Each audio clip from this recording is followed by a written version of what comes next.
Regardez. Est-ce que vous avez déjà suivi un nom comme Zé? Comme Zé? Hein? Vous avez suivi quelque chose comme ça? Votre collègue, on l'appelle Zé. Un jour, vous étiez avec votre collègue Zé et il a commencé à vous raconter une histoire. Et vous racontez une histoire concernant un de ses parents qu'on appelle aussi Zé. Et vous a expliqué que cet homme était un homme très puissant dans la sorcellerie. Hein? Que c'était un homme très puissant dans la sorcellerie. Et la manière dont il vous parlait, vous avez commencé même à avoir peur. Vous avez commencé à vous inquiéter et à vous demander est-ce que lui-même n'est pas compliqué. Yes! C'est ça? Vous appelez ça comment? Hein? L'insigne de poche. L'insigne de poche. Hein? Regardez. Un jour vous avez trouvé un insigne de poche. Vous avez trouvé un insigne de poche. Mais vous ne saviez pas à qui ça appartenait. L'insigne de poche. Et vous avez pris après, oh, tant, vous avez remis à un collègue. Hein? Écoutez, l'insigne de poche là, on avait amené ça chez un marabout. Ça fait 7 jours pour vous tuer. J'ai vu un gars que Dieu va frapper, qu'on appelle Aboubakar. Il a entendu qu'on voit un collègue à vous, qu'on appelle Aboubakar. Hein? Il a perdu avec vous. Vous allez entendre ce qui s'est passé. On l'appelle Abou, mais son nom c'est Aboubakar. Vous le connaissez? C'est un adjudant, mais il prend les décisions et le colonel fait ce qu'il dit. On l'appelle comment? Adamo Aboubakar. Oui. Jésus. Quand vous partez, suivez-moi. Ne vous battez pas. Rentrez. Vous saurez que vous avez croisé un prophète. Amen. Il y a des choses qui vont se passer. There are things that will happen. J'ai entendu quelque chose. Tenez, un nom comme Bangé, Bangé, Bangé, Bangé. Oui, oui, Bangda.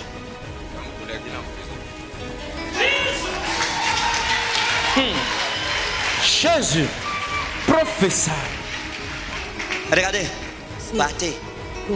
N'ayez pas peur. Amen. Ne fuyez pas. Don't run. N'ayez pas peur. Don't be Laissez. afraid. Vous comprenez? Laissez. Allow. S'il y a un Dieu au ciel, vous le saurez. Amen. Que Dieu vous bénisse au nom de Amen.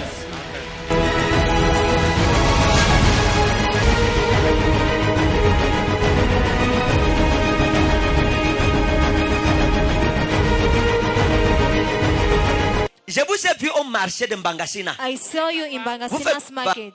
What are you Je doing vais there? juste faire le marché. Vous allez juste faire le marché. Donc vous partez juste au marché de Mbangasina. So you are Vous, just faites, doing vous, the market. vous partez vous faire le marché au marché de Mbangasina. Oui. Et quand vous finissez de faire le marché And when you avec finish votre doing your sac, market with your Oui. bag, hein? Oui, papa. Avec votre sac, with your bank, mais où est le sac-ci? but where is this Où est bag? l'autre sac là? Where is that other L'autre bag? sac qui avait la corde où on tient comme ça, 2 cordes, où on tenait comme ça là. C'est le sac du marché. C'est où? Where is Resté. it? Hein? C'est à la maison. C'est le sac du marché. C'est à la maison. Oui, papa. D'accord. Vous connaissez quelqu'un qui s'appelle Olivier? You know Hein? someone Oui, called papa. Où est Olivier? Olivier? Do you know Il est Olivier? où? Where is he? Il est en face. Il est en face. En face de l'autre côté de la route. Oui. C'est un Bamenda. C'est un Bamenda. Oui. On l'appelle comment? How is he Olivier. called? D'accord. Donc il est en face comme ça, comme un So voisin. his face to Hein? us in neighbor. Il est en face comme un voisin. Donc quand His vous face to traversez la you. route, When you vous cross arrivez the chez way, lui. you Oui, reach his papa. house. C'est ça? Oui, Is it? papa. D'accord. Est-ce que vous êtes déjà arrivé où Olivier est? Have you ever reached where Olivier is? Est-ce que vous avez déjà traversé la route pour arriver où Olivier se trouve? Have you ever Oui, crossed the papa, road parce to go where que il y a Olivier is parfois, on found? va écraser le couscous maïs chez lui. Je vois votre voisin I see your neighbor où vous écrasez le maïs where you grind qu'on appelle cocoa, Olivier. called papa. Olivier. Olivier, là où vous écrasez le maïs là, Where you're il y a grinding une the porte maize, there is a sur door laquelle on a écrit Jésus. on which is written Jesus. On m'a dit que il y a une prière chez lui, mais je ne suis jamais allé là-bas. Jésus. Donc il y a une prière chez lui. Oui, So there's papa, a prayer in c'est un his père, hein, house, c'est the pas- church. On a voulu vous tuer. They wanted to kill you. Vous comprenez? Do you On a voulu vous tuer. understand? They wanted to kill. No, Vous avez été malade une fois, you were sick sérieusement. once, Après avoir seriously. mangé un repas, After having papa. eaten vous a avez eu meal, mal au ventre comme vous n'avez jamais eu mal au you ventre. had stomach Vous ache avez as cru you que have vous never alliez had mourir. before. You Oui, thought papa. you were C'est to ça? die. Oui, papa. Attendez, vous deviez être, vous avez été empoisonné. You were poisoned. C'était le poison. It was poison. On voulait en finir avec vous. They wanted to Mais finish le with Seigneur you. Jésus-Christ But the vous a Lord sauvé. Jesus Christ Amen. said, J'ai vu une femme qu'on appelle Marthe. I saw a woman Hein? called Mad. J'ai vu une femme qu'on appelle Marthe. I saw a woman called Martha. Martha. Et vu la femme si, I saw this woman.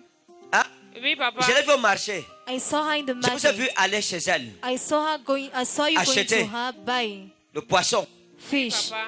poisson sec, dry fish. fumé. Oui, papa. Hein? Oui, papa. Marthe. Martha. Martha. Écoutez, Listen, n'allez plus là-bas. no longer go there. Oui, C'est un papa. conseil que je vous donne. It's Oui, an papa. advice I'm Ça, c'est la giving première you. chose. This is the first Elle est au thing. marché. She's in the market. Oui, papa. Elle est au marché, ici. She's in the market. Quand vous here. arrivez, vous descendez. When you reach, you go down. Oui, Vous papa. descendez. Oui, You papa. go down. Hein? Oui, papa. D'accord. Pourquoi vous bougez la tête comme ça? Je suis surpris, papa. Qu'est-ce qui s'est passé? Parce que moi, je viens juste for pour Jesus, faire le somebody. marché. Je ne connais pas encore autre chose. Il y a autre chose.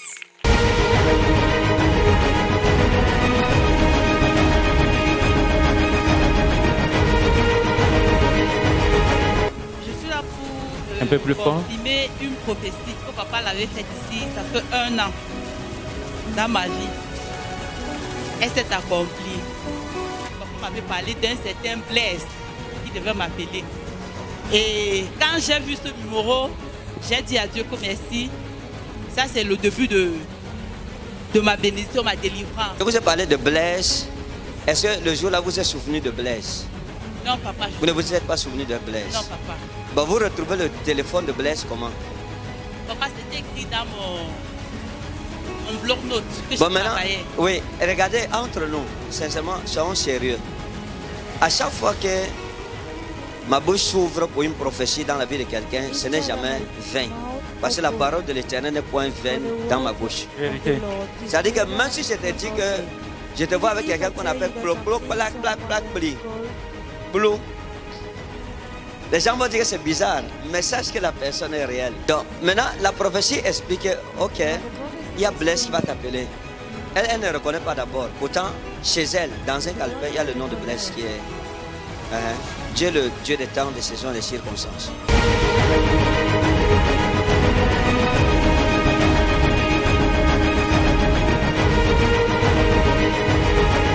Allons maintenant dans Jean chapitre 21, versets 15 à 18. Nous parlons. J'ai dit que le thème c'est quoi? Les faibles forts et les 2 ceintures. Paix mes brebis. Maintenant, laissez-moi vous expliquer ce qui s'est vraiment passé. Je vais lire le texte en grec. Voici ce que le grec dit ceci. Oteun eristesan, après avoir dîné, legei to Simoni Petro o Iesus. Jésus dit à Simon Pierre, Simon, Yohanu, Simon, fils de Jonas, Agapas me, c'est là que le problème commence. Agapas me pleion touton, Agapas me, Simon, Yohanu, Agapas me pleion touton. Est-ce que tu m'aimes? Pleion veut dire la plénitude. On l'a traduit par plus que tout ceci. C'est-à-dire que est-ce que la mesure de ton amour est plus pleine que l'amour que tous les autres apôtres ont pour moi? Mais le problème, c'est que le problème se trouve dans la traduction du mot aimer. En français, on dit aimer, aimer. Mais Jésus pose une question. Il dit Simon, Yohanu, agapas me, pléon touton. Est-ce que tu me agapas plus que ceci? Voilà le problème. Donc Jésus demande à Pierre, est-ce que tu me agapas? Le verbe aimer ici que Jésus utilise est celui agapao. Agapao en grec qui veut dire l'amour sacrificiel. Aimer quelqu'un jusqu'à mourir pour la personne. Maintenant, voici ce que Pierre va répondre à Jésus. Et c'est ce qui va étonner le Seigneur Jésus-Christ. Et la Bible dit, legei auto. Il lui répondit, Nai, oui, courrier, Seigneur. Sous oidas oti philosé. Sous oidas oti philosé. Tu sais que je t'aime. Ça c'est le français. Mais en grec, Jésus-Christ lui demande, est-ce que tu me agapao? Est-ce que tu m'aimes d'un amour sacrificiel? Jésus, Pierre ne répond pas. Il ne dit pas, Nai courrier. Oui, Seigneur. Agapao, c'est je t'aime d'un amour sacrificiel. Il lui dit non. Il dit Nai courrier. Oui, Seigneur. Philosé. Tout oidas, philosé. Tu sais que je t'aime. Mais je t'aime ici, il utilise le verbe philia ou philéo. Philéo en grec, ce n'est pas le même amour que Jésus lui demande. Philéo, c'est aimer. Mais sur un plan purement amical, émotionnel. T'aimer, mais pas être prêt à mourir pour toi. Je t'aime, mais je ne peux pas prendre ta place. Vraiment, s'il y a un danger, on va se séparer. Voilà où Jésus-Christ est étonné. Jésus demande à Pierre, est-ce que tu m'as agapao? Pierre lui dit, je te filo. Jésus est étonné. Il dit, attends. Et il va lui reposer encore la question. Il dit, Pierre, laissez-moi lire encore.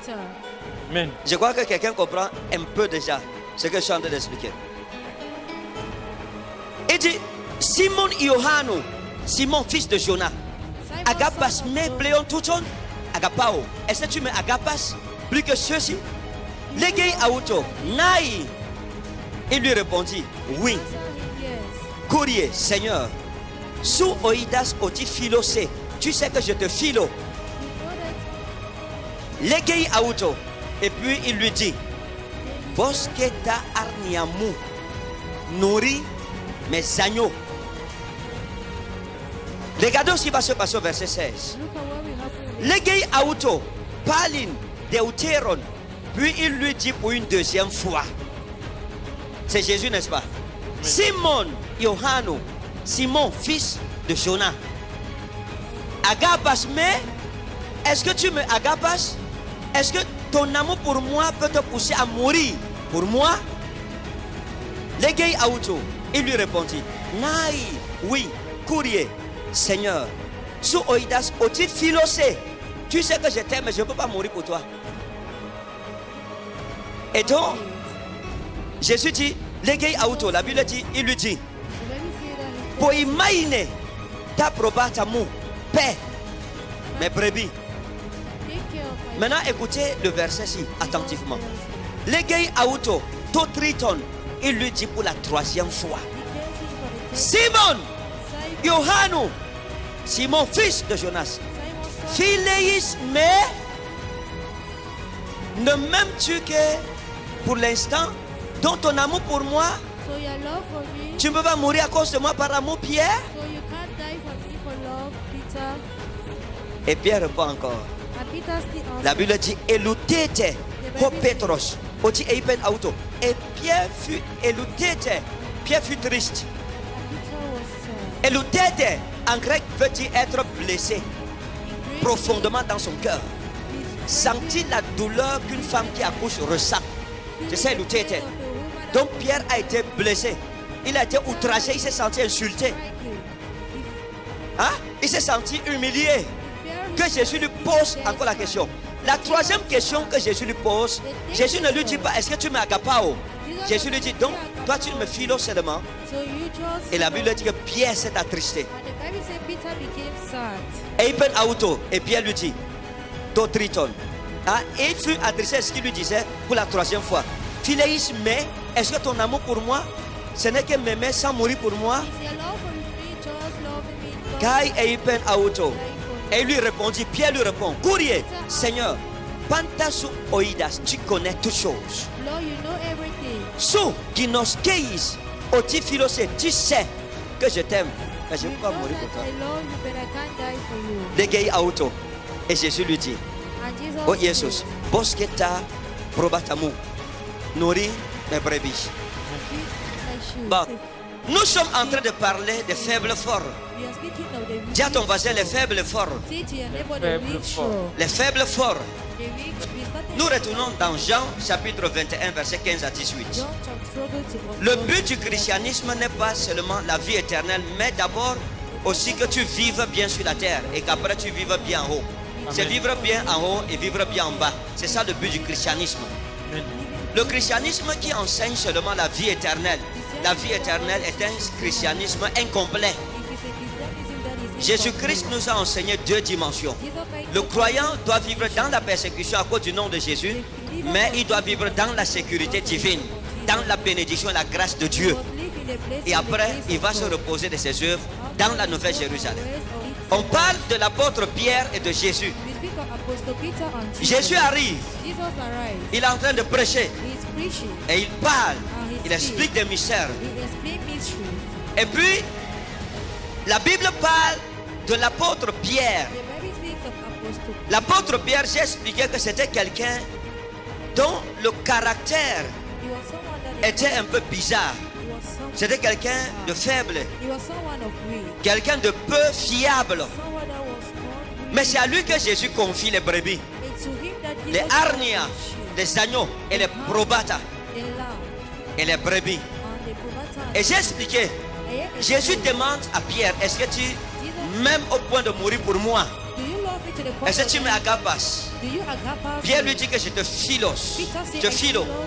C'est-à-dire que j'ai de l'affection pour toi, mais je ne peux pas mourir pour toi. Et Jésus lui dit, Bosteta arniamu, nourris mes agneaux. Et il lui demande encore, est-ce que tu peux mourir pour moi? Pierre lui dit, je ne peux pas t'aimer jusqu'à mourir pour toi, car. Waouh! Et Jésus lui dit, Poi ete, ta probatamu. Sois le berger de mes brebis. Maintenant, écoutez, frères. Nous allons parler au verset 8. On va regarder le verset 8 ce matin. On parle d'abord, je continue à partir du verset 8. Regardez, frères. Nous avons beaucoup de problèmes dans nos églises aujourd'hui. Et l'un des problèmes principaux dans les églises aujourd'hui, c'est les calomnies. Les calomnies. Telle église lutte contre l'autre église. Tel pasteur prend son pupitre pour descendre telle autre église, tel autre pasteur. Les brebis de cette église pensent être supérieures aux brebis de l'autre église. Le troupeau du pasteur s'y pense être plus spirituel que le troupeau de l'autre pasteur. C'est l'ignorance. Dans une même église, les frères se soulèvent contre les frères, les sœurs contre les sœurs. Les gens se calomnient les uns les autres. Les gens viennent à l'église, mais ils ne sont pas concentrés sur ce qui se passe à l'église. Ils regardent comment l'autre est habillé, comment l'autre se comporte, comment l'autre la marche, quelle mèche telle personne a mise. Ces choses arrivent parce que les gens n'ont pas la connaissance. Mon but, c'est que tu sois un chrétien qui a la connaissance. L'église ne sauve personne. La dénomination ne sauve personne. Être à Réma ne veut pas dire que tu es sauvé. Être catholique ne veut pas dire que vous êtes sauvé. Être protestant ne veut pas dire que vous êtes sauvé. Être à la vraie église de Dieu ne veut pas dire que vous êtes sauvé. Et ce n'est pas parce qu'on appelle vraie église de Dieu que ça veut dire que c'est vrai. Donc qu'est-ce que je veux dire? La dénomination n'a aucun impact sur ton salut. Il y a une seule chose qui a un impact sur ton salut. C'est mettre en pratique la parole de Jésus-Christ. C'est la seule chose. La parole de Jésus n'a pas de frontières. Que tu sois catholique, que tu sois presbytérien, que tu sois évangélique, que tu sois pentecôtiste, si tu ne mets pas en pratique cette parole, tu vas mourir et partir dans la Géhenne.